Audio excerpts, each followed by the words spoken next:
This is the LowcoSports Lowdown podcast. Here are your hosts, Justin Jarrett and Wes Kerr.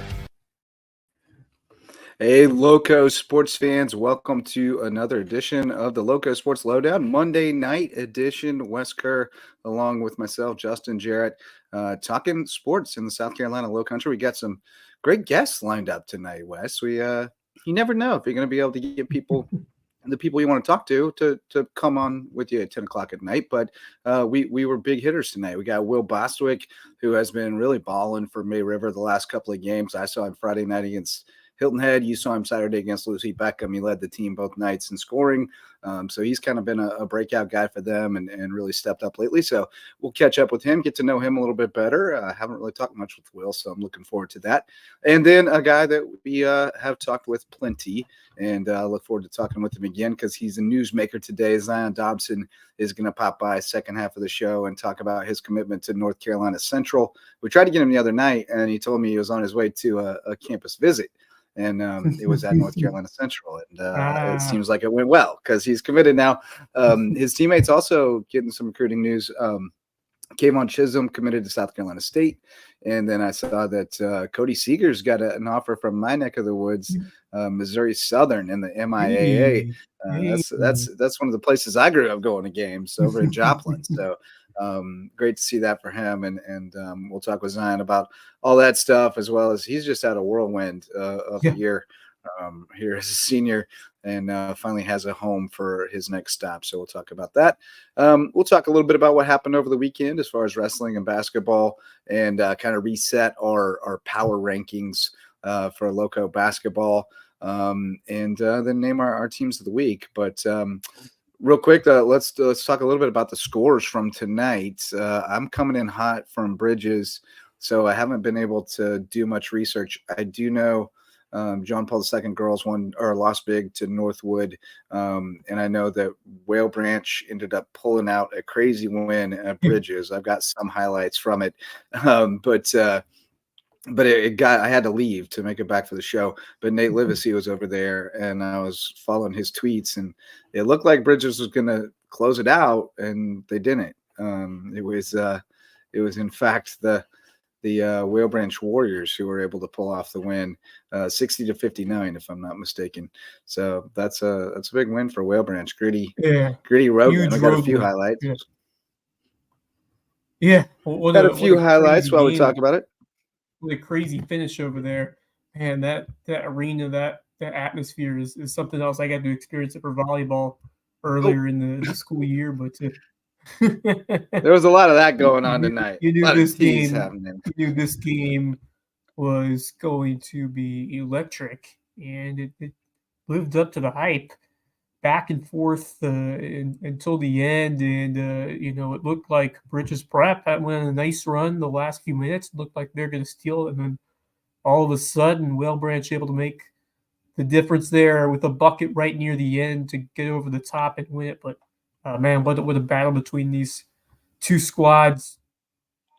Much anticipated ball game, and learned a lot about it team's desire. It was a scrappy game. There were a lot of fouls.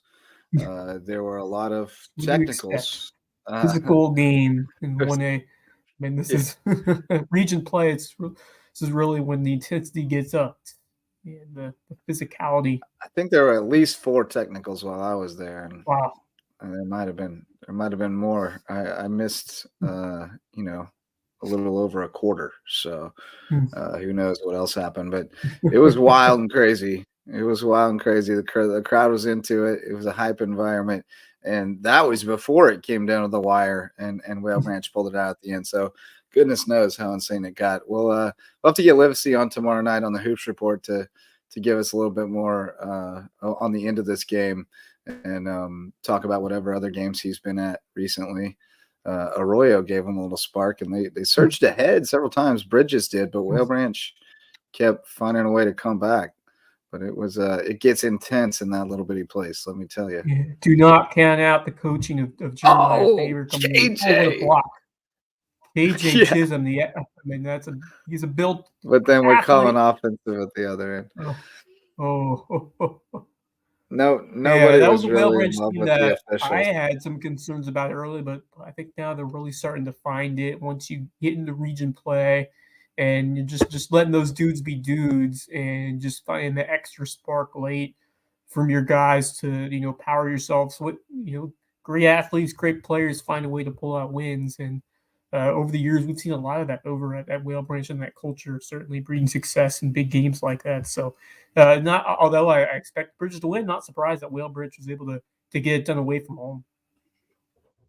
Yeah, I think I expected Whale Branch to win. Honestly, I just Bridges is really talented, but they're always very undisciplined when I see them. They just do some silly things, and just lose their head too often. And Whale Branch will make you lose your head too. So that's why I don't know. They're they're a volatile team. Let's put it that way. Yes. They run hot and they run cold. When they get going, they're good, but they can definitely get a little sideways sometimes. But they're fun to watch, no question about that. I always enjoy watching them. But let's before we wait too long, it is a school night, and we do have a friend in the green room waiting to chat with us. I was impressed on Friday night with Will Bostwick, who was lighting it up, and then you saw him on Saturday when I think he had 3 threes in a game where it was scoring was kind of at a premium both those games. So putting up the numbers he was pretty impressive. But he's been one of those guys who's kind of broken out from May River. So let's welcome in Will Bostwick. What's going on, man? How you doing? I'm doing good. How are you guys doing? Doing well, man. Thanks for great. coming on with us. We appreciate it.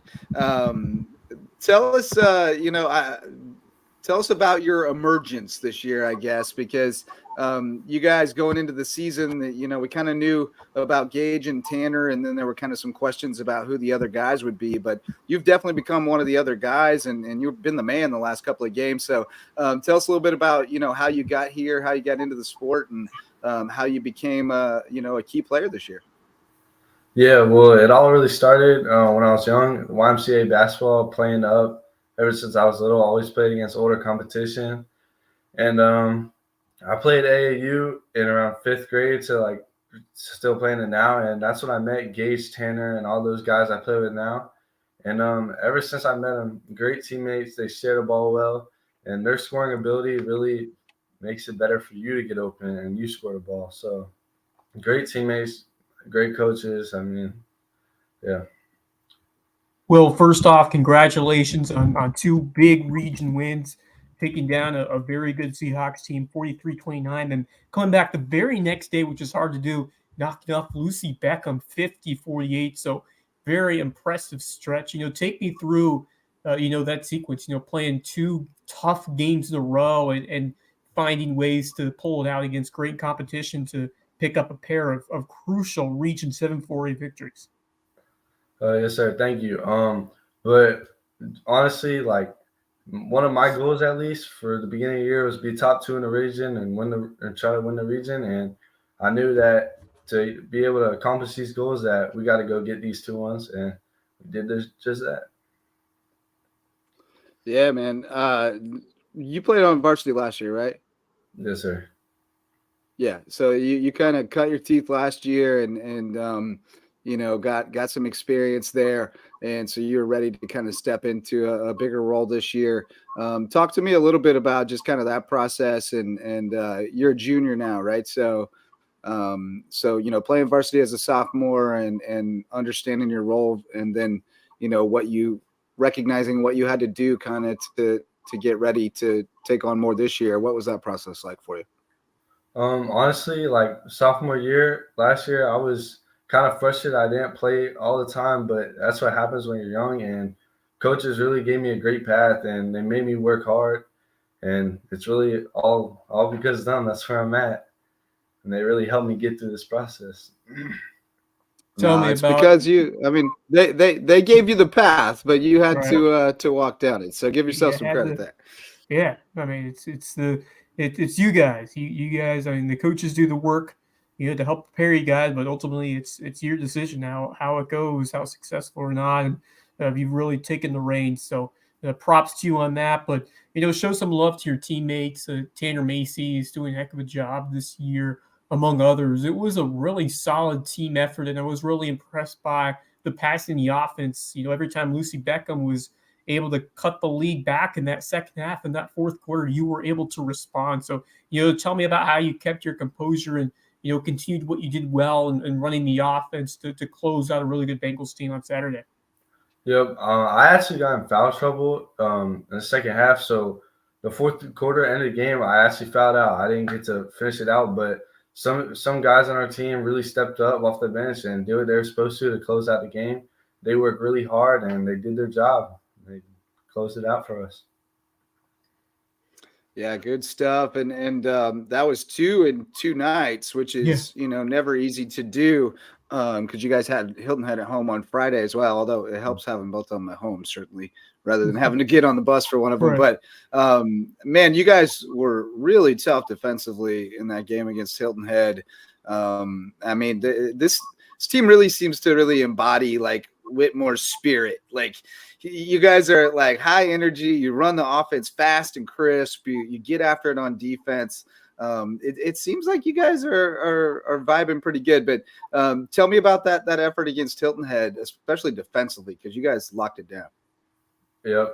Going into the game, we knew that if we didn't defend the arc and sit down and guard, that we're just going to lose the game. So that was a big emphasis all week coming up to that game, and I think that we worked really hard, and we just came out with the win. We played good defense, and we did our jobs. You guys had a long period without a game during the holidays. You went off to a really strong start, a couple of solid wins. You beat BA, you beat Buford, you beat Ridgeland, Hardyville.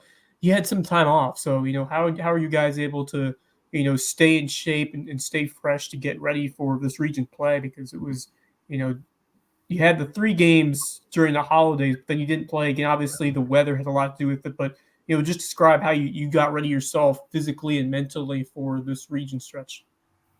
Yeah, when our region games got canceled at the beginning, I was very disappointed.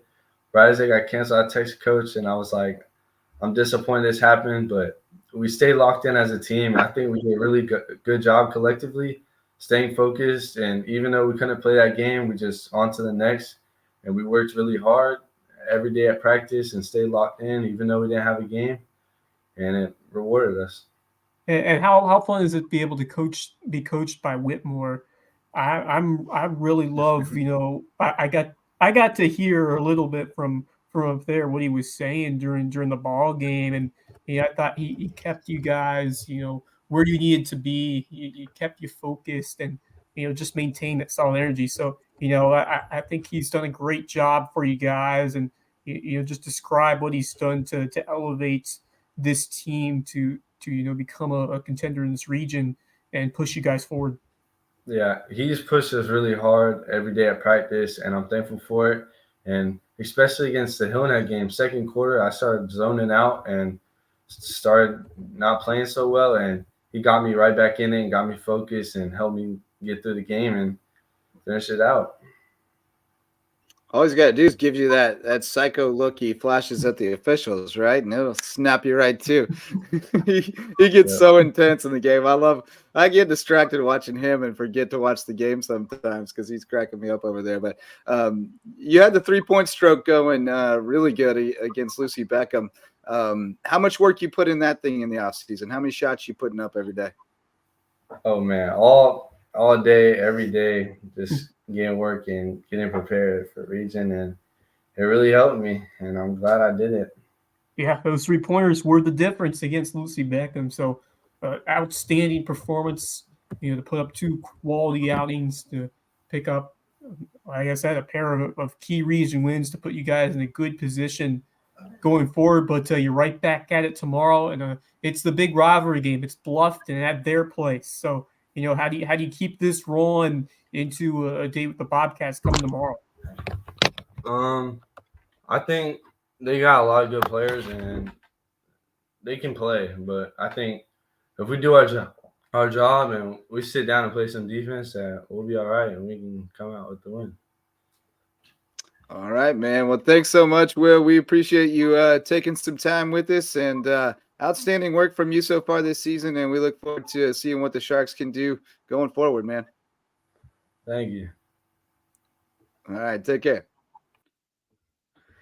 All right, thanks so much to Will Bostwick, May River Basketball. Off to a great start and a couple big wins this weekend. They've gotten off to a hot start in region play, and where we've talked about how all those wins are going to be like at a premium. Huge. If you can get one, it's huge, especially if you can get one on the Lucy road. Beckham, but because that's taking care of business at home is huge. Yeah, and that's where the challenge is going to be going on the road, because now they get Bluffton, at their place and at Lucy Beckham. So you're going to really find out a lot more about this team and the resilience, going on the road, seeing if they can pick up some wins there. Because if you're able to get a sweep of Lucy Beckham, that's going to put you in a very, very good spot for a chance at the top half finish. Of course, you still got a lot of work ahead of you, but especially getting those pair of wins would be absolutely massive. And looking across the schedule, I mean, obviously you have another opportunity to beat Colleton. That was a tough loss to open it, but you get them again at home later on in the year. So,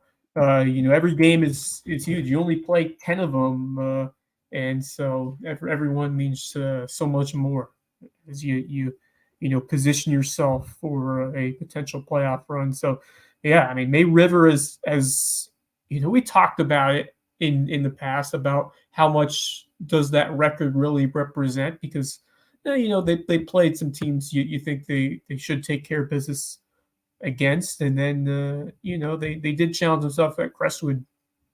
Crestwood's team is really solid. They split with Beaufort. They beat the teams they should, Ridgeland, Hardyville, and Beaufort Academy Low Country Leadership. And then, thought they looked good in that holiday stretch against, obviously it wasn't the most challenging bracket, but they were able to put together some solid wins. And, it was the question of how would you transfer that into region play. But this group of kids, they're doing a great job embracing the teachings that coach has been, really emphasizing. I like the way they play quick. They pass the ball really well. And then you talk about everybody bringing something to the table, because this was a tight game until the very last few seconds. Unfortunately, the Sharks were able to they missed a couple of free throws, but Kevin Upsmith and then Andrew Johnson secured two enormous offensive rebounds to get them back to the line, help secure the win. So, sometimes you want to make the shots, got to make the free throws, but if you don't, you better grab that offensive board, and they were able to do it twice to help secure that win. Yeah, that's what I like about them is, I've been there a few times and I've seen some different guys step up. It hasn't, when I've been there, it hasn't really, there was one night Macy went off, and there was one night that Duncan had a pretty big night, but it's been different guys. Like it's been Bostwick the last couple of times. Kevin Up went crazy one night when I was there and put up a bunch of points in a short time. Like they've got some different guys stepping up, and they're playing like system ball. The guys are all buying in and doing what they need to do. And the results are kind of speaking for themselves. Yeah, and against the really good Lucy Beckham team, I was just really impressed about how efficiently they ran their offense. And I think, a big factor in this game was being able to get the big man, Julian Miller, in foul trouble, because when he was on the court, he was dominant, 6'7", and he picked up a couple of key fouls early. And when he wasn't on the floor, they were really was able to have their way, especially on defense, because he was a matchup problem when Miller was on the court. So that was important. Miller only was able to come in very late those last few minutes, and when he wasn't out there, maybe we were really able to set the tone. But even still, I thought they ran their offense really well. They found good looks underneath, got to the rim, and then they splashed some key threes. And Bostwick was a key reason why. He had a couple of important ones. It looks like Lucy Beckham was going to take momentum. Maybe came down and splashed some triples. And, you got to have some reliable shooters. I got a few of your highlights from that game queued up here, including a couple Bostwick threes. Bang. Oh, got that friendly bounce. Friendly bounce. The hometown bounce. Love it. Yes. That's a nice transition bucket. Yep. Great ball moving on the outside. Heat check.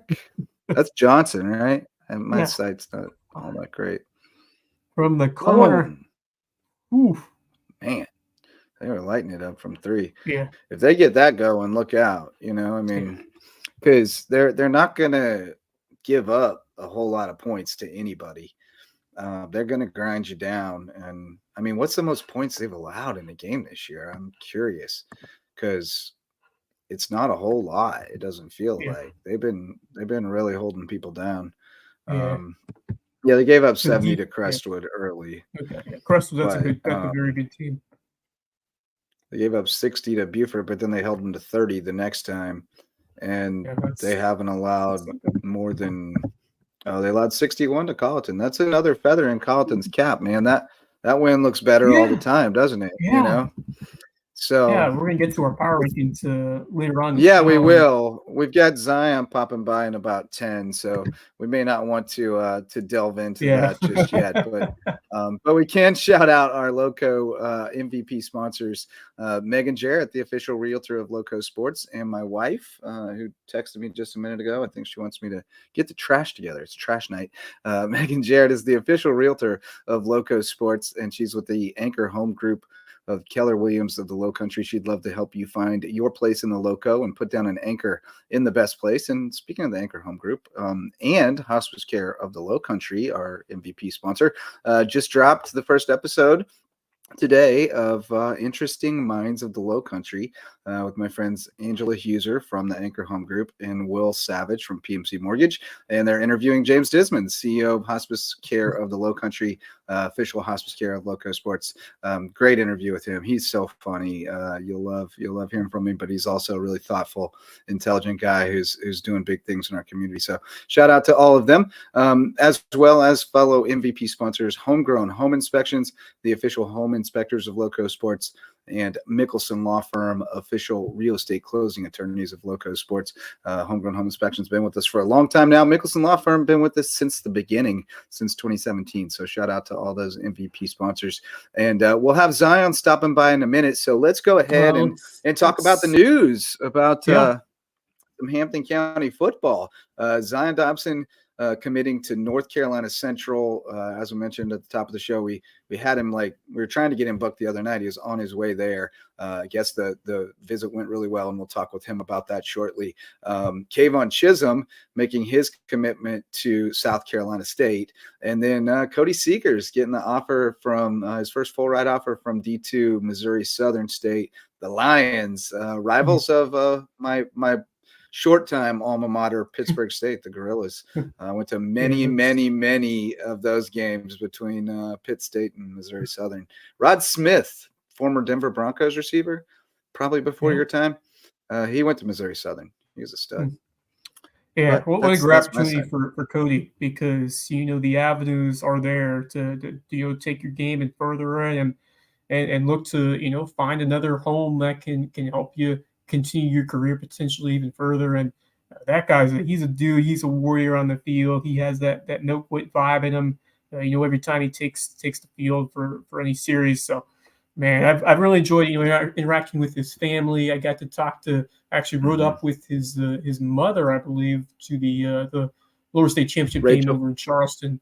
Yeah, against the Oceanside. And great family, and I've loved talking to that kid, and definitely hope to have him again sometime and continue to follow his career, because I've really loved watching him play and to compete, because such an underrated piece of how well that Hampton, or why that Hampton County defense played so well. You look at that big statement win against Woodland. It was so many guys who contributed to it, but I mean, man, Cody Seegers, you must have called his name on that WSAB progress multiple times, because he was everywhere from my vantage point.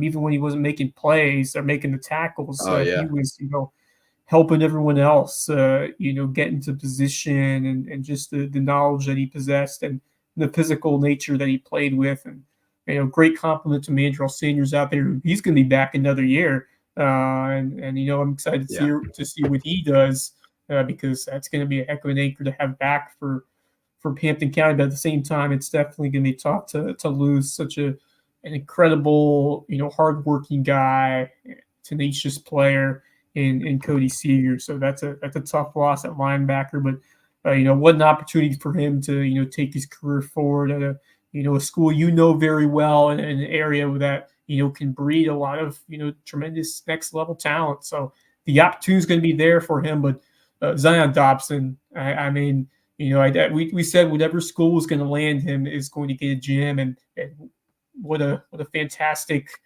signing for NC Central. And I think that's going to be a great opportunity for him to take the reins and quickly find a role for him on a program where I think he's going to get opportunities to shine at his position in the backfield. So I think it's different for everybody in terms of where their final decision comes to be, but I think it's a great choice for Zion, and we'll hear from him coming shortly on why he made the call to eventually play there. But I love the move. Speak of the man. Speak of the man. He's with us. Zion Dobson has entered the green room, so let's get him in here. Zion, what's up, man? Been a minute since we got to chat with you. You've been doing things, earning awards, all kinds of stuff since we last got you on the show. And the last time I tried to get you on the other day, you were on your way to North Carolina to visit North Carolina Central. And as I said earlier, must have gone pretty well because you made the commitment today. So tell us about that trip and what it was that made you feel at home and comfortable making this commitment today.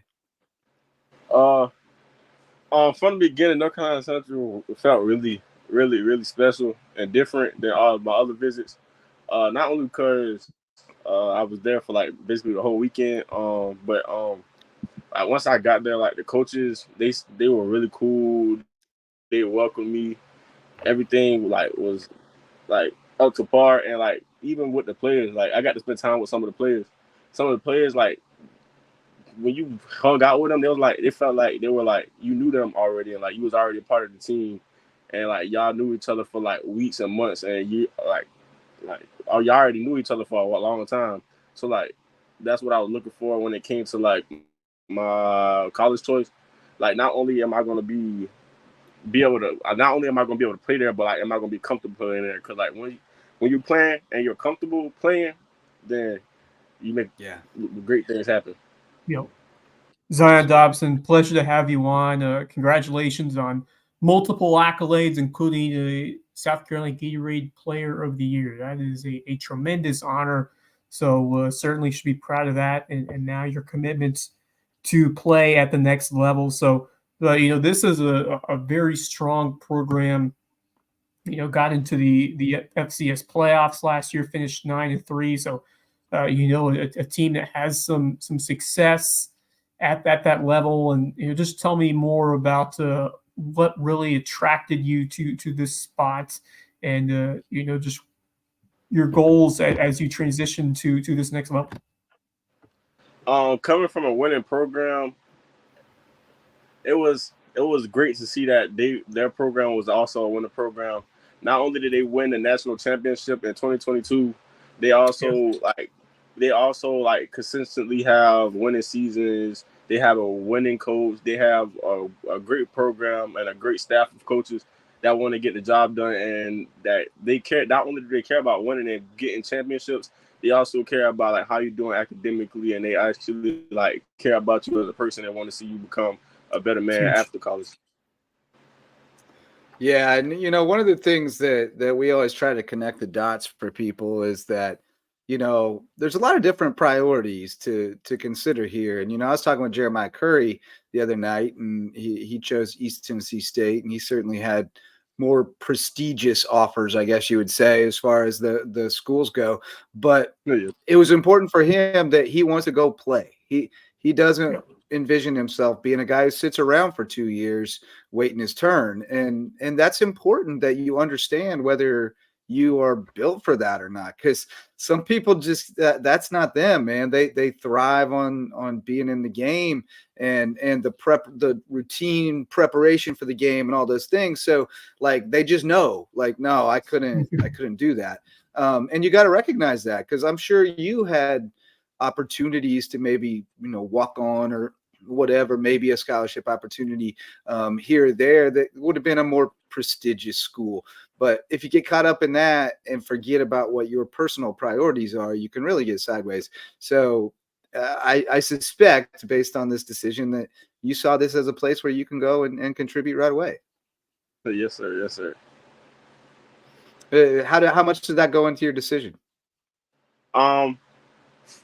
It went into my decision like that was. I wouldn't say that was the main priority that I can go and play right away, because I knew like I'll be able to. I wouldn't say get my turn eventually, but like it's the next man up mentality, because like many things can happen anywhere you at. Anything can happen, because like you on the team and like you the 4th string running back, and you at a big, really big school like Clemson, South Carolina.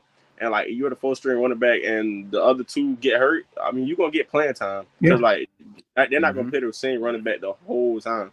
And that's where like what they do at like a lot of colleges. Not many colleges keep one running back in. So like you got to be 2nd or 3rd string again. Well, 2nd or 3rd string to actually get playing time. So like, I mean, you're gonna get playing time most of the time. Yeah, I mean to that.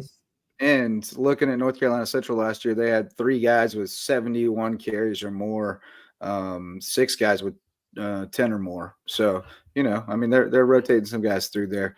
I don't know what years they all are, but it doesn't matter really. I mean, you see guys every year that start the depth chart 4th or 5th and end up, toting a rock at the end of the year for one reason or another. So we know you're going to keep putting in the work and trying to get ready. But Zion, how excited are you for your boys too? Kayvon committing to South Carolina State, and Cody getting the big offer today. Oh yes, sir. I feel really good for Kayvon committing to NC State. We're gonna be rivals, North Carolina Central, NC State. Some of the that's a big rival of North Carolina Central was NC State. Oh, and I was telling Kayvon like I think like a week ago, he was like, come meet NC State, man. Come meet NC State. I was like, nah, like you go to NC State, I go to North Carolina Central, and we just play each other and we just battle it out and see how that go out. How that end up. We got a bunch of Lowco guys over at SC State these last few years. Yeah. Yes, sir. North Carolina Central put it on them last year, though. This year, 62-28. So. Zion's got the bragging rights. Yes, sir. So if you want to win, he got to come over here. But you guys are really putting your school on the map. To in the first season, you guys take it all the way to the lower state finals, and now all you.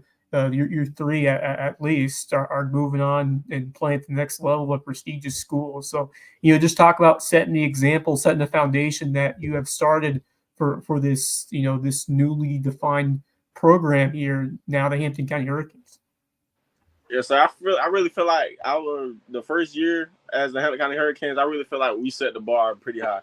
So like that's what a lot of programs are like built off of, is like not only the culture, but like what kind of culture is it? Like, is it a winning culture? Are y'all used to losing? Like, are y'all used to like fighting with each other? I really feel like we did a good job of like setting the bar in all the different categories of like culture.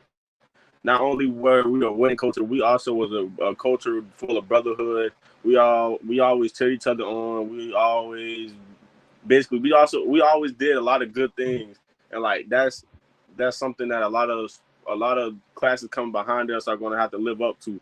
So like I really feel like we set the bar pretty high, but it's not nothing that I don't think they can't handle. They should be good. Oh yeah. That's right. You set the Singletary path for them. Oh yeah, Singletary, Mandrill, like they still got some dudes coming back. It's gonna be fun to watch. Yes, sir. But speaking of that brotherhood, you got to strap it on one last time with a bunch of those guys in the Blitz Border Bowl. Several of you guys came and played in that, despite also playing in North-South, which a lot of times guys will opt out if they've already played one All-Star game. But how important was it to you, and how cool was it, despite the rough outcome, to get one more chance to play with those guys and to play with all the best from the area? Yes, sir. It felt really good, especially to get one more game with my brothers. They didn't think me and Kayvon were going to come and play with them. So that was really special to be able to finish one last game with them, and also playing with some of my friends from the area, like Jeremiah Curry. There's a lot of other ones, but yeah, it was really fun, especially playing with Jeremiah Kerr, because we played with each other in North South game too. But I was playing receiver, so like he didn't really get to see what I could really do at running back, like in person. And like some of my friends from like Well Branch, like KJ Chisholm.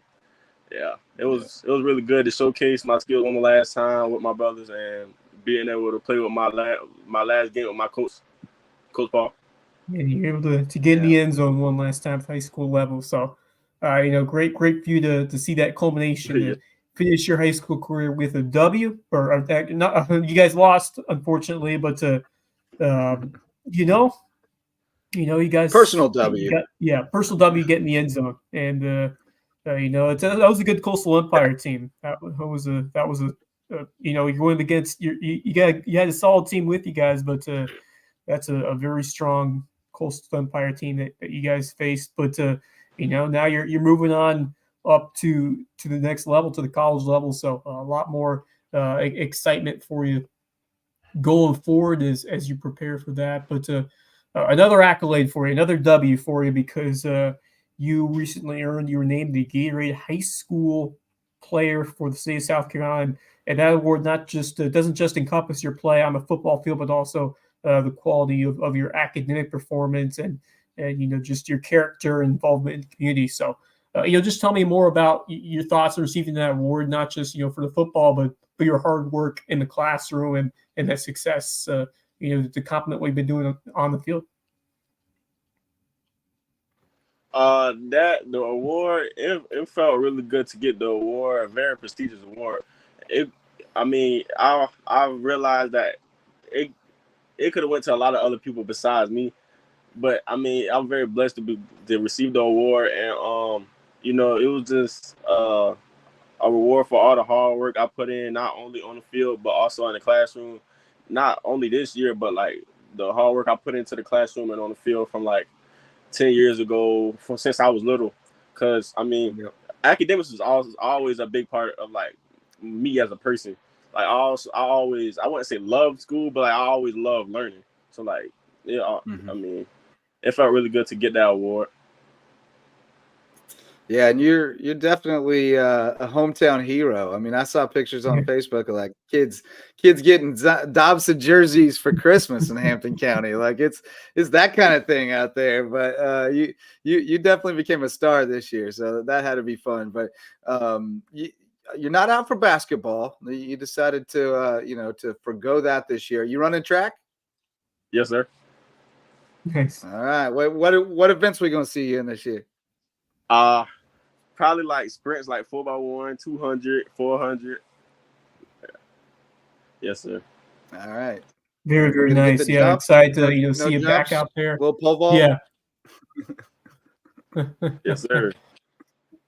Zion, just tell me a little more about the legacy that you've left for this community and the journey here at Hampton County, because we talked about how much the community was involved with this season and your journey, not just this year, but to the Wade Hampton days. So, it's been a whirlwind for you this past year, but not every athlete has to deal with merging of two schools to become one, and you handled that so well throughout that process. So, looking back at it now, you tell me how special this whole journey was, and how the community really rallied behind you the whole way to help push you to where you are now.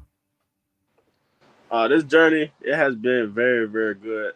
Full of many blessings, and one of those many blessings were probably combining with Esther.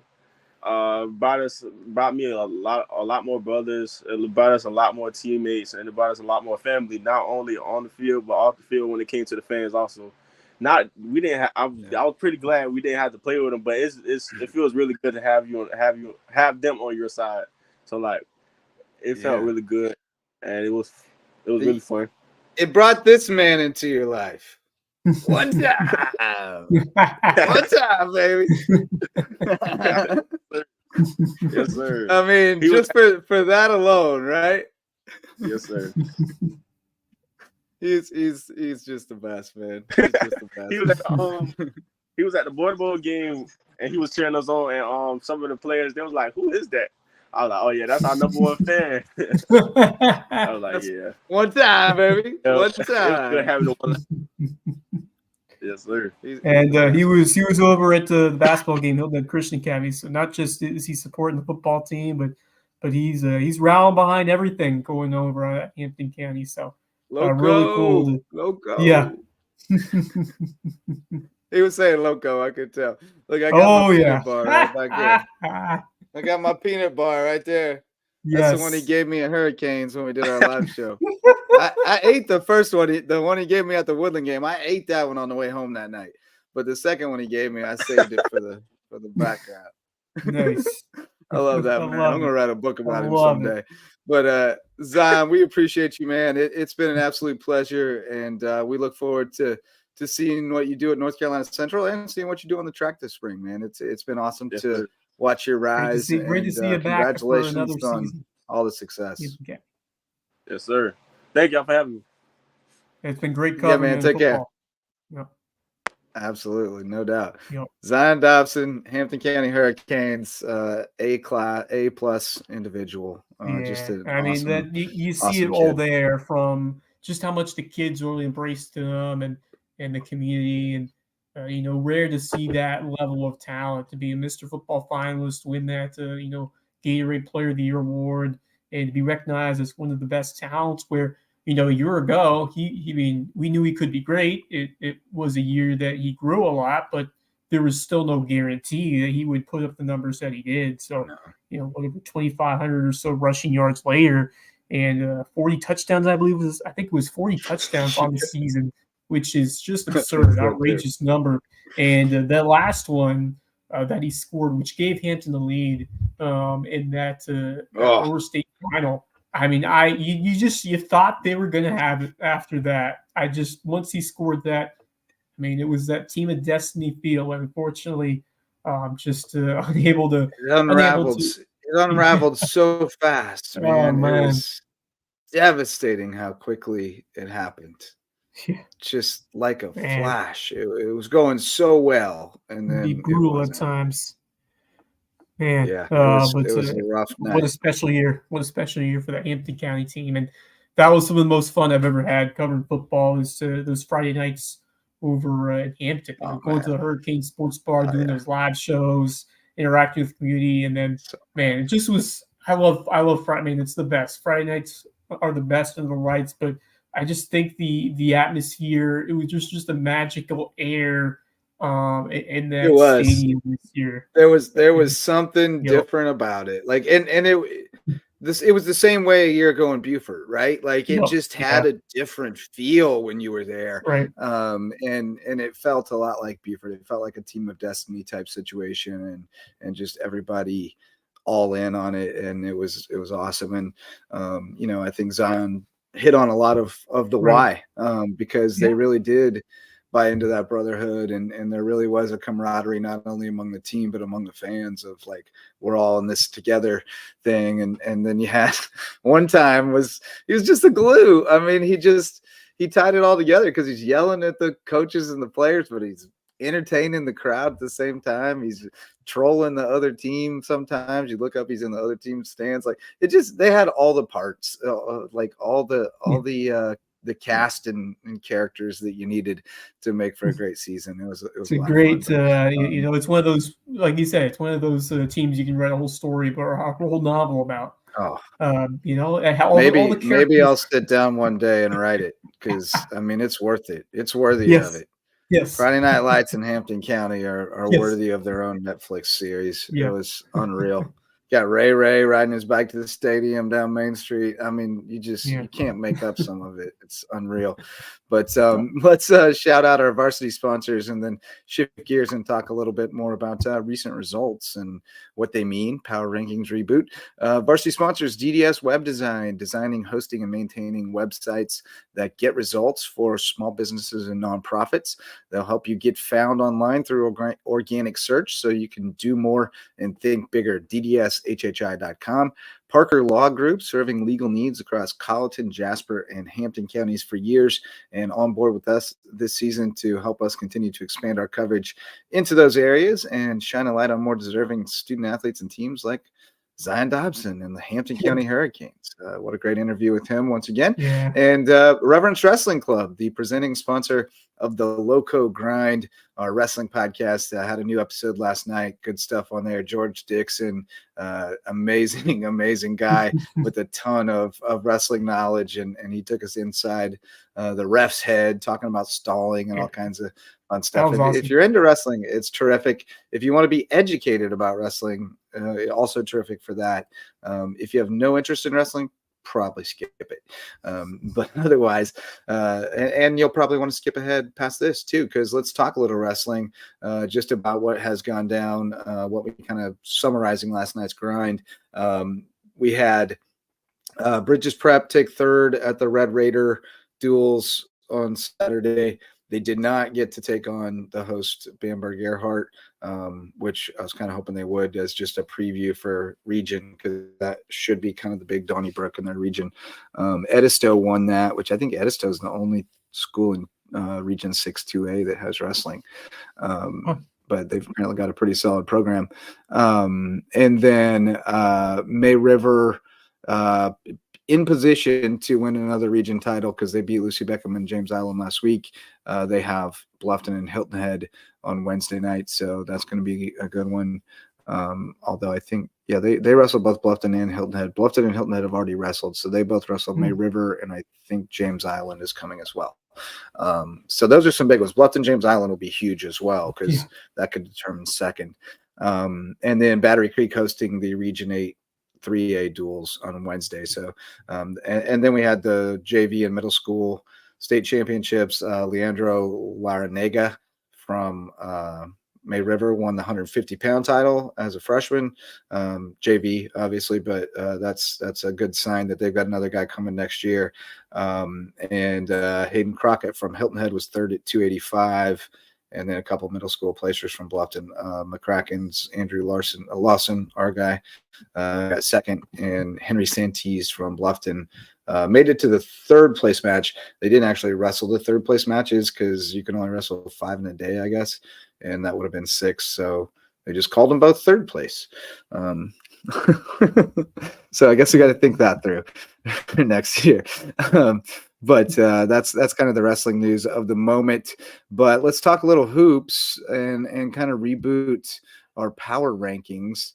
Looking for scores tonight. I haven't really done that yet. Hilton Christian Academy are 53-48 winners over Bethesda tonight. Oh, interesting. Yeah. All right, Whale Branch beat Bridges Girls 50-25. Okay. And then looking for Ridgeland Hardyville scores. Let's see if we got those, because they're off to both those teams are off to 2-0 starts, but they had Woodland tonight. Girls lost 55-47. They've been playing really well.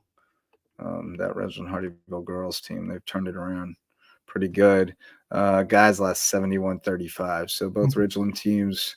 So for the L's, we got JP2 girls lost 72-37 to Northwood, and the boys lost 67-52. So lots of L's tonight, but Whale Branch gets the sweep of Bridges, and then we had Holy Trinity and Cross as well. Don't know that we'll see scores from those tonight.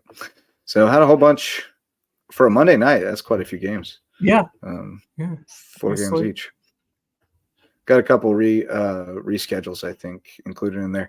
But taking all that into account, you want to play around a little bit with our power rankings. Let me get let's talk about it. You want to start with boys or girls? Yeah, we'll do let's we'll start with boys since I have it up first on my spreadsheet. But all right. It's no clear cut who's number one because I'm still debating Hampton and Hilton Head Prep and going back between the two. Hilton Head Prep's been, they've been taking care of business. They're able to beat JP2. Not not a rout, but still pretty solid 49-39 win, which I think it seems like it was a bigger deficit than it actually was for the Golden Warriors because the great execution of Prep, and then they take down Oakford 44-30. And a lot of that has been due to the outstanding play of Sean Cusano or Jason Britchie in place of Sean. I keep doing his best Sean Cusano impersonation right now. He continues to come to my mind because it's like you're seeing Sean Cusano back out there with the post play and the rebounding of Mr. Britchie. But good job. Yeah, Jason has been the man, but don't count out Ben Fry. He is the hustle guy on that team, and I'm gonna give him some highlights from his season so far, and helping make a mixtape. So I'm gonna, but Hilton Head Prep, they're on a nice run right now, and maybe I could use some help from Kevin the Goat Graphics. There you go. He's the mixtape guy. He's the mixtape guy. He is a mixtape master. He's a mixtape master. The kids can make the mixtape. They just need the clips. Yeah, they're good. But Hampton County, that's a really solid win that they're able to pull out against Hilton Head Christian Academy on the road. I think they're taking care of Edis, Whale Branch. They beat them twice, so they're on a good run right now. But I'm still slightly leaning towards when you look at what Hilton Head Prep was able to do, Hilton Head Christian Academy versus what Hampton County was able to do. Hilton Head Prep was really in control of that whole game. Hampton County kind of, they let Hilton Head Christian back in, and it's a different time of year, so you can't really figure that too much into account. But I still like Hilton Head Prep. With the matchup problem that Britchie brings and how dominant that he's been, and the amount of guys who can knock it down from the outside. Now, Hampton County certainly has athletes that will make it tough. So, technically Hilton Head Prep's the better team, but I think Hampton County, the athletic build and just the hustle of that team is going to be tough to beat. So I think slightly have Hilton Head Prep still number one, Hampton County over there at number two, but it's very, very close between those two squads. I think we can at least just agree like that's kind of the first tier. First tier. Like if you're making tiers, draw the first line. One. And I think, I mean, I can make the argument for either one really, and honestly, they could play 100 times and it might be pretty close to 50-50 because it's just like execution and like if Prep executes well and Hampton gambles and doesn't get steals, like they're going to lose. But if Hampton gambles and gets steals and they're able to press the pace and play the way they want to play, they're going to win. So I think it's a very intriguing matchup, actually. I'd love to see it. But I think you could probably make the case for Hilton Head Prep being ahead of Hampton at this point, just based on Hampton's losses being worse. Yeah, they've had a couple of like the loss to Bluffton, loss to Hilton Head are kind of head scratchers at this point. So I think you can make that case. They lost to St. Andrews. That one, I mean, St. Andrews is pretty good, though. That's a pretty good team. Yeah, I mean, then there are other. I mean, Hammond. That's a solid. So their losses. Hampton also laid an egg in the Bobcat. Hampton. Yeah, they went 0-3, right? 0-3 in the Bobcat Classic. Once again, 3. I mean, they could have easily won pretty much all those games, though. I mean, the first one they played against Marietta, they nearly came back and won it, but 0-3 at the Bobcat Classic. Well, if they had won all this, they'd definitely be number one. Yeah. So then where do you go from there? Right, exactly. Where do you go from there? Because I think May River has kind of emerged as Colleton County beat them. You could make the case beat May River. So you got to go Colleton and then May River. Like if we just go by that region, that's you got I had Colleton at 3, had May River at 4. Then if you take into account what happened tonight because Whale Branch beat Bridges Prep, so Now, are you going to go Buford ahead of Whale Branch though? Because Buford swept Whale Branch. Buford. That was the debate and they that I was split with having. May So if you River. put Buford at 5, then you have, of course, then you have Whale Branch. But then Hilton and Christian Academy won Bethesda. So where do you think HHCA gets moved up from where they were? Because I had Hilton and Christian at 7. So I mean that's a good Bethesda team they beat. So you can think about it is. I still have them around that 5, 6, 7 range. And even if you if you give them that win, they've had a pretty poor stretch. They lost 4 in a row going into that. Including a game where they laid negative. Hilton Prep, that was a game you expect a lot more out of them. Bluffton was a tough one. They lost the buzzer, but before that, they lost 4 in a row to end the holidays. So certainly, it wasn't the last few weeks or so hasn't been the best stretch for HHCA, even with the win tonight, but certainly a step in the right direction. JP2, that's a huge game coming up. BA, that's a game they should win. And the JP2, that's a huge measuring stick right there because I mean, JP2, that's not a bad team that played really well, and I haven't gotten a score tonight, so against Northwood, by imagine they lost. lost. Won that one. No, they lost it. Okay. No, they lost by 15 actually. Lost by 15. Okay. Yeah. Huh. Yeah, 67-52. So that's kind of a disappointing loss. Yeah, that's a tough one. Here's what I got. I think you got to go Buford over Whale Branch because they swept them. Buford. Yeah, so Whale Branch Buford and Creek split. Where do you put HHCA in this mix? I guess is the question. Right. If you're doing it based on results, you put them lower. But I think based on expectations and the promise that they have, and the way they've lost a couple of close ones to good teams, you kind of. Now that they have Elijah White back and he's playing better, they almost got Hampton. Well, if they beat Hampton, they definitely would have taken a step up. Or if they would have gotten some other wins earlier, like they lost to Bluffton, Sumter. They're close there. So how much do you take in that account? Which is the hard part of this. They lost. Right. They lost to Bluffton. Yeah, you kind of have to put them behind Bluffton, don't you? I don't have Bluffton. Have they done enough to? Because I have Whale Branch.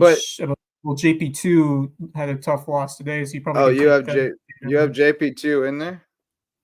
I had them at like 9 or 10, and I had Creek as well. Battery Creek. I've got Creek in here. Yeah, although they split with Whale. Yeah. Yeah, and they lost a close one to Buford. But you see how hard this gets because Hilton Christian Academy lost head up to Bluffton. What have they done to warrant being ranked ahead of them? I mean, Bluffton split with Hampton. I think on merit you have to put Bluffton ahead of Hilton Christian right now. And so, but I can't really justify putting Bluffton higher than 9th. Yeah. So it's kind of acting like an anchor on Hilton Christian. Yeah. Sure. I mean, Bluffton beat Hilton Head High too. Bluffton beat Hilton Christian. They beat Hilton Head High. They beat Buford. They split with Buford, and they lost to Creek. So I mean, it's really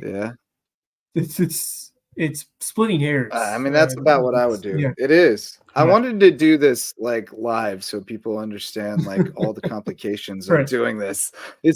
There's a lot of premises you have to sort of adhere to as you go through it from a rational perspective. On the girls' side, are you? Bluffton's won. There's no debate. There's no debate. Bluffton is having a crazy good season. They've only lost one game. I mean, there's probably a debate to be had, but I'm not. Maybe. I still think Bluffton. I think Hilton Head Christian.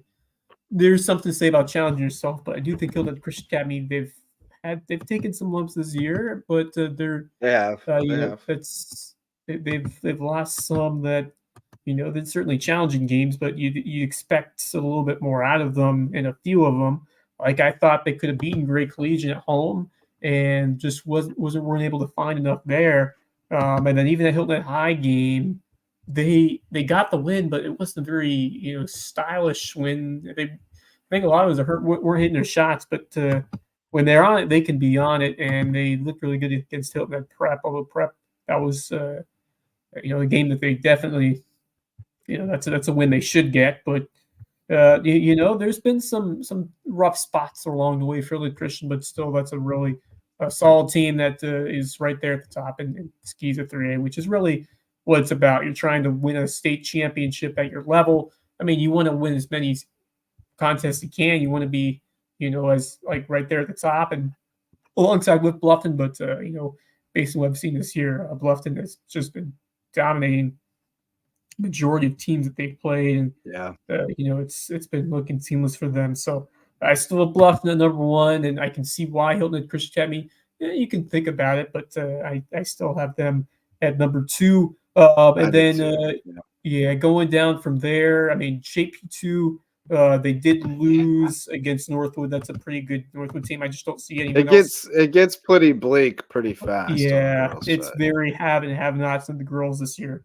As I think you've alluded to many times, but I just don't see anyone else being like worthy enough to jump JP2 at this point. Cross. I don't know. That's yeah. No, JP2 beat Cross head up. Now, is Cross better than Hilton Head High? That's the question. Yeah. I mean, Hilton Head. That's a Hilton Head High. The way they took care of business and I think I'll say Hilton Head 4th. Hilton Head 4, Cross 5. I can definitely see that. Ridgeland and May River split. Yeah, Hampton County. That's a good team to keep an eye on. They beat Edisto twice. They beat Whale Branch twice. They took one against Hilton Head Christian Academy. They beat Creek. They beat Colleton County. They beat Hilton Head.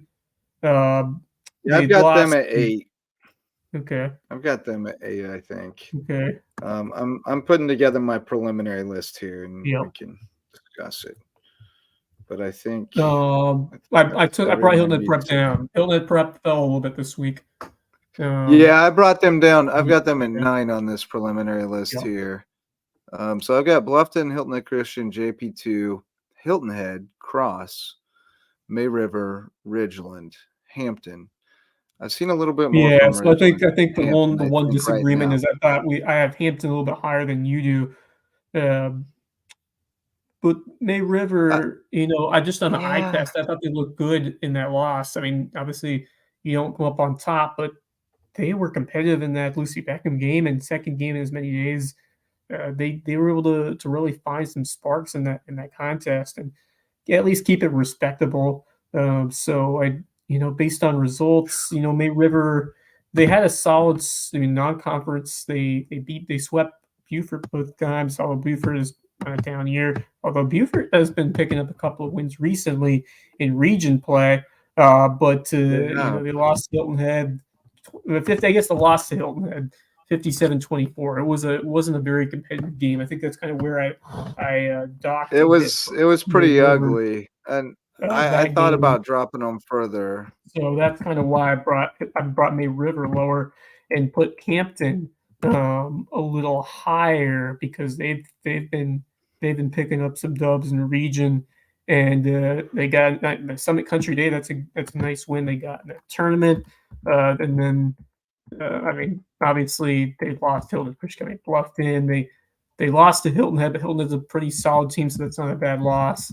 And Allendale Fairfax, they lost by 3, but that was really early in the season. So Hampton, don't sleep on Hampton County girls. I kind of like how they're playing. But, I'm not sleeping. I'm not sleeping. I really just I think Ridgeland. I think Ridgeland has turned a little bit of a corner. Yeah, and I think I just give them a very slight edge over Hampton right now. You put Ridgeland over Hilton Head, and then Ridgeland. Yeah, I did.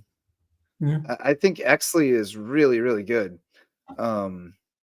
I think she's, I am going to actually move these two ahead though. And I think Exley's electric and I think they've got some other players around her that make Ridgeland kind of dangerous right now. I think they've actually got some juice. They had some some early missteps, but they seem to be figuring it out. So, and I'm not saying they're like a great team by any means, but like none of these teams are all pretty flawed. And I mean, then number 10, Prep, Carleton. if you got one really good defender, you can shut them down. You have Carleton Prep at 10. What do you think about Buford? It's obviously a bad start, but they're that's a but the teams. Yeah, but North Charleston's bad, and North Charleston's only win is against Creek. Yeah. Like Creek's not good either. So it's just like I haven't seen them beat anybody who's any good. Now and they lost like 6-2 to 8 to Bluffton. Yeah. I know Bluffton's good, but that's now they have a Nia Hasselback, and that makes a difference. And the Crosby girl is tough, and they've got a young, like a 7th grader on the roster, I think, or 8th grader or something. So they're getting better, no question, but I don't think they're very good yet. Carleton Prep, the thing about Carleton Prep is they're gonna do it the right way. Like it's system ball, like it's Coach Belinda's teaching them where to be on the floor kind of stuff, and it's a math problem. And and that when you're disciplined like that, like you can knock off a lot of teams. They almost beat Hilton Prep. They lost by 4. That was a nice win they got over Patrick Henry. They play Cross tomorrow. That will be interesting. And then Buford Academy. That will be interesting. Yeah. That'll be an interesting matchup, them and Cross. I think because Coach Belinda, she knows her X's and her O's now. She's really good. She's really good with that stuff. And she scouts too. She loves it. She's hooked on it. But we're past an hour, so let's shout out our Lowco Booster Club and then our teams of the week and call it a night. Court Lifestyle Pros, Low Country natives Debbie and Daniel Courts selling the Lowco lifestyle on Hilton Head Island, so let them bring you home. Barefoot Floor Care of the Low Country, Chris Odom will get your floors so clean your feet will thank you, unless they're dirt floors. That's the caveat. Prime IV Hydration and Wellness now open in Belfair Town Village. Go see Max and get juiced up with the IV drip with all the vitamins and minerals and electrolytes and all that stuff. Rooted Living Wellness, great place for full body restoration. My favorite chiropractor is Dr. Ambrose Cole, but there are many fine people there who will crack you or massage you or physical therapy you and get you feeling better at Rooted Living Wellness. Eagle Creations is a great place if you need custom promotional items or apparel or even some proudly Southern gift baskets. Go see Bill and Mandy over on Argent Boulevard. Jay's Barbershop, the place to be in Ridgeland. Whether you need a haircut or not, go say hi to Jay and the gang and talk a little wrestling. Jay loves wrestling now. He's hooked. Hanging out at Reverence all the time, learning about sport. And then finally, Revive Rehab, our newest sponsor. They offer pelvic floor physical therapy. And if you don't know what that is, that's fine. But if you have any functions down in your pelvic area that aren't working, Dr. Jen and Dr. Allie will check it out and figure out what's wrong and give you the recipe to get feeling better. So go see them at Revive Rehab. Those are the Lowco Booster Club. Wes, teams of the week. Who would you like to show some love? For my boys' team of the week, I'm going to go with the Mary River Sharks, and fitting with the theme of this podcast. Brad Will Bostic, and he has been the spark plug for 2 enormous victories in region play.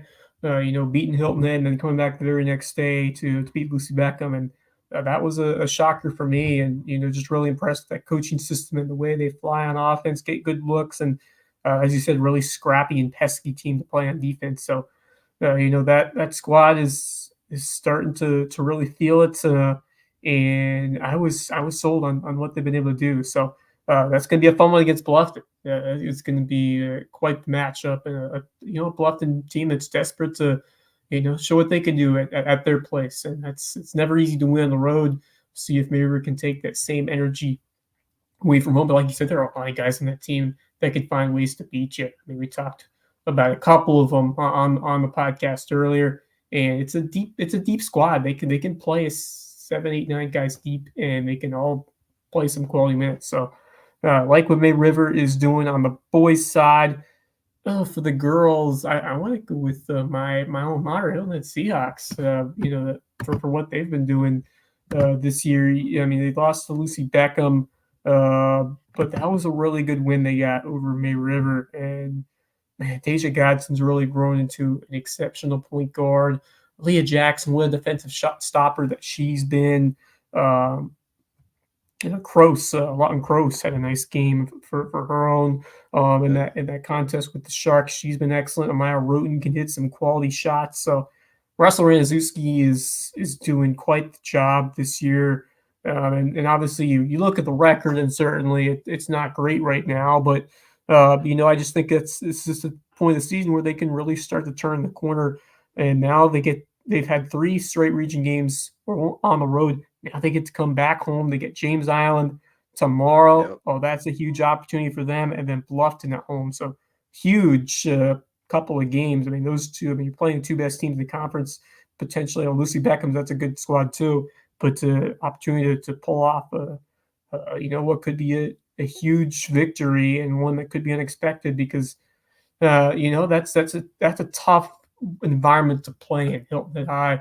Obviously the unfortunately the student section, they like to get there a little closer to the guys' game, but even still, there's a good turnout there.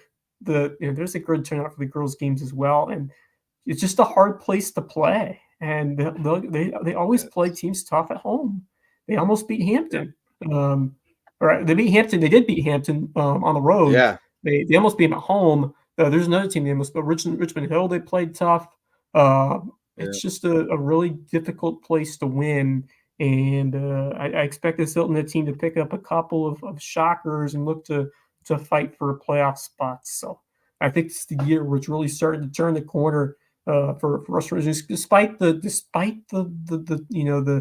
less than ideal record that they have right now. They've been in a lot more games. And Hilton Christian County, they only lost by 8 points? It was an 8-point game, final 55-47. So Bluffton was an 8-point game, 39-47. So they've been close. They've been knocking on the door. So it's going to be fun. Yeah, they played Hilton Christian really tough. They had Hilton Christian sweating it in the fourth quarter. Yeah. Like it was a tough game. They're scrappy, man. Every time I've seen them, I've been impressed with them. I like the way they play. I like Coach R a lot. I think he does a terrific job with whatever he's got. He coaches the heck out of them, and they leave it all out there. So. And he hasn't always had a whole lot as far as talent and athleticism go, but he gets a lot out of it. Girls side, I was toying with Coach Belinda and Colleton Prep because they did get that big win over her former team, Patrick Henry. But I can't go away from Bluffton. They've won 12 in a row. Bluffton girls have won 12 in a row. Kept it rolling last week, 59-50 over James Island, and 50-23. Over Colleton County. They're just taking care of business, and you love the balance again from the Big Four against Colleton on Friday. Amira had 15 points and 6 boards, and Jelena Mosley had 13 and 8 and 5 blocks, and then Takoya had 12 points, 11 rebounds, 6 assists, 5 steals, and 4 blocks. Collective performance of this team that really stands out this year. And Maddie also had 8 points and 13 rebounds. So it's like everybody puts up their numbers. I think it was that win in the Bobcat class that really put me there at number 1 and solidified themselves there for what they did. 3 wins in those 3 straight days against good teams, Cypress Spray, Woodmont. They had to battle in that Woodmont game to get it done. But, that's a really, really quality basketball team, and there's a chance. There's an avenue there in Class 4A for them to make a run. And it's the question is, can they take it a step further? We've been it's the NFL playoff season. We've seen some teams that couldn't get over the hump.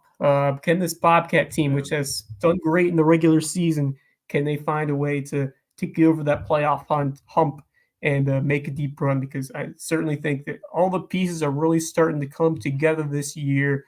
And, when you get to your senior season, it just means different. You don't want that career to end, and I think that's really the difference for Decoya Hayward and the rest of that senior class this year. So I think it's going to be a different story for Bluffton this year. Yep, I think you're right. I really do. It feels like they're determined. Like there's a determination that has been lacking. No more are they like kind of apprehensive about what will happen in the playoffs. They're like, we can't wait to show them what's going to happen in the playoffs. I mean, I don't know. Maybe I'm misreading it, but it does feel that way. It feels like they got a little more chip on their shoulder, a little more edge to them this year. They're not going to shy away from it. But toying with a couple different ones for my guys team. It's a toughie. But I think I'm going to go Whale Branch boys because they had a tough stretch there where they lost 3 in a row. Coming out of the break, they lost to Bethune-Bowman on the road, which is always tough, and then lost a home with Hampton County, both pretty competitive. And they've come out swinging the past week. Big win at Branchville, lopsided, 20-point win at Bamberg, blew out Royal Live Oaks, of course, and then went on the road and got really a tough dub tonight in a Donnybrook at Bridges Prep. So I think this team's starting to hit its stride and look like the team we expected them to be. They were still pretty sloppy tonight. They turned it over a good bit. They missed a lot of bunnies, but they are relentless and they are very athletic. And Faber is going to get a lot out of them. I like they kind of got that brotherhood vibe too that Hampton County has. A lot of those guys played football together. They've been through a lot of battles together, and they got each other's back. And so I like where they're headed. They got a tough week coming up. They got Allendale and Bethune-Bowman and Bamberg. They lost to in the first meeting. Yeah, They got Bowman on the road. That's gonna be a tough challenge. It's going to take a lot. They got Bowman at home because they lost on the road. So they got Allendale, Bethune-Bowman, and Bamberg all at home, and Branchville at home. They got 4 straight at home, and then Royal Live Oaks on the road and the Bridges Prep at home. So they're set up good. If they run the table, they'll be in good shape there. And 1A playoffs are going to be amazing. They always are. 1A playoffs are always amazing. They're crazy. But I'll never forget last year, Estill, when they playoff run. That was good times. And Hardyville girls, like I'm telling you, the most hype games I have ever been at in my whole life have always been 1A playoff games. Like that Estill versus Hardyville 1A girls lower state final at Bluffton High School back in the day was the craziest atmosphere I've ever been in. It was insane. It was pretty crazy at Bridges tonight. When the T's started flying, it was getting a little juicy. But that's going to do it for this episode of the Loco Sports Lowdown. We went deep because we had 2 great guests tonight. Shout out to Will Bostwick, by the way. He might have had a Willis Reed flu game or Michael Jordan flu game this weekend. Because you might have noticed he was looking a little rough toward the end of our interview there. He's got the flu. He was not feeling well, I could tell. So we got him out of here, but hope Will's feeling better. He did a great job in spite of not feeling well. So we'll definitely have to have him on another time when he's feeling better, especially if the Sharks keep it rolling. Thanks also to Zion Dobson. Always great to talk with him. Congratulations on the commitment to North Carolina Central. Look forward to seeing what that guy continues to do throughout his football career and beyond. And thanks so much to all of our sponsors and all of you who showed up to listen or watch. That's going to do it for this episode of the Lowdown. We'll be back tomorrow night, 10 o'clock for the Lowco Hoops Report to get you caught up on all the high school basketball action happening across the Lowco. For Wes Kerr, I'm Justin Jarrett. Until next time, go Lowco. The Loco Sports Lowdown podcast is a production of Lowco Media LLC and LowcoSports.com, an independent media outlet providing grassroots local sports coverage in the South Carolina Lowcountry. We are sustained by community support from sponsors and patrons like you. Get in the game with a monthly pledge of $1 or more at patreon.com/LowcoSports to keep us going and growing. Go Lowco.